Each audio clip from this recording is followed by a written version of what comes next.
It was the butt crack of dawn, and we were on our way to Chichén Itzá. Chichén Itzá is one of the most important and visited archaeological sites of the Mayan ruins in Mexico today. Let's go for an adventure. Come on. Temple of Kukulkan. Now, the Kukulkan Temple, also known by the natives El Castillo, is the main attraction for Chichén Itzá. It stands 75 feet tall and was actually meant to help the Mayans with their astrological endeavors. The feathered serpent god, whom the ancient Mayans called Kukulkan, was a very prominent deity worshipped by a majority of Mesoamerican people. And they believed that Kukulkan also had a human form other than the feathered serpent. The temple was built by the Toltecs. They created another temple on top of Kukulkan, which was made by the Mayans. Inside the main temple, you will find another temple, which has steps on one side. The Toltecs had a considerable influence on the architecture, and it was thought at the time that Kukulkan showed the Mesoamerican people how to cultivate and how to run an entire civilization and how to make medicine to cure and treat injuries and diseases. The group of 1,000 pillars is actually a temple and a very beautiful and impressive structure connected to the Temple of Warriors.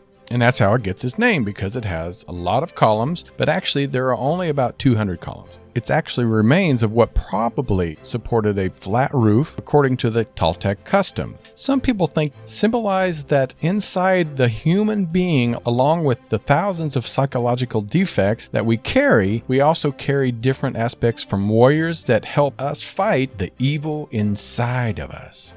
And on each face are low reliefs representing warriors. Temple of the Warriors consists of a large step pyramid fronted and flanked by rows of carved columns depicting warriors. Like other temples of the age, this temple was built over and encases a former structure called the Temple of Chacmul, a remnant of which sits atop the pyramid stairs, a statue of Chacmul. The murals found inside the earlier temple depicts battle scenes and some of the most tantalizing images that lead some scholars to speculate about the possibility of contact between the Mayans and the Viking sailors. The platform of the Eagles and the Jaguars. This is a personal opinion. I think that this stone possibly was above this platform in the center. Why? Because somebody important in a special occasion was sacrificed in the warrior's temple, possible as well in the castle. But here, my opinion, massive sacrifices. The skull platform. I mean, if you look at it now, it's just an innocently presenting of collection of skull-shaped carvings. But it once had a grisly purpose: to support the skull platform, which the impaled skulls of sacrifices and enemy combatants were displayed like trophies. The Great Ball Court. Archaeologists have identified 13 courts for playing a balame, the precursor of ulama in Chichén Itzá. However, the Great Ball Court, about 500 feet to the northwest of the Castillo, is the most impressive and best preserved ball court of ancient Mesoamerica, measuring 551 feet by 230 feet.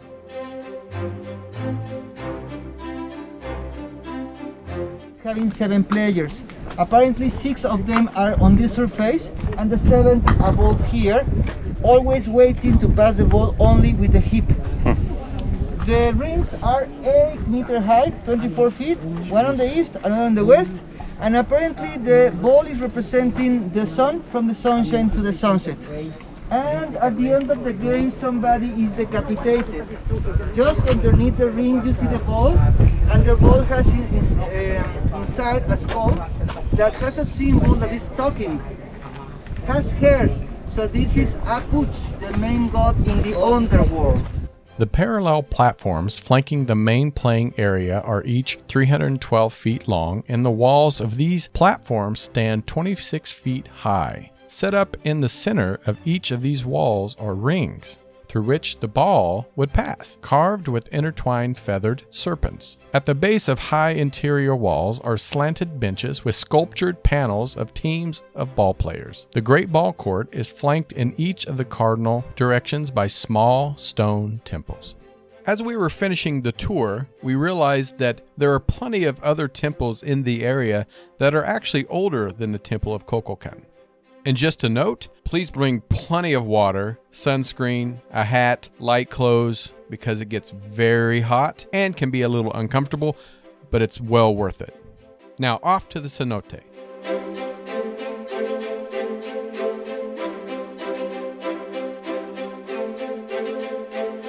As you may or may not know, the Yucatán Peninsula does not have a lot of rivers or streams. It's a limestone plain, pockmarked with a lot of sinkholes, and they call these cenotes.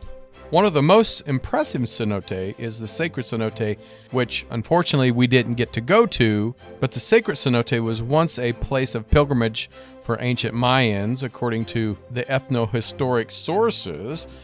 This too was a place of sacrifice during times of drought. Archaeological investigations have removed materials such as gold, carvings, pottery, flint, and even skeletons of children and men from the bottom. Well, I hope you enjoyed the first episode of Truth Traveler for Truth Be Told. We're going to have lots more, but please subscribe, leave a comment, and tell us some of your favorite memories from Chichén Itzá.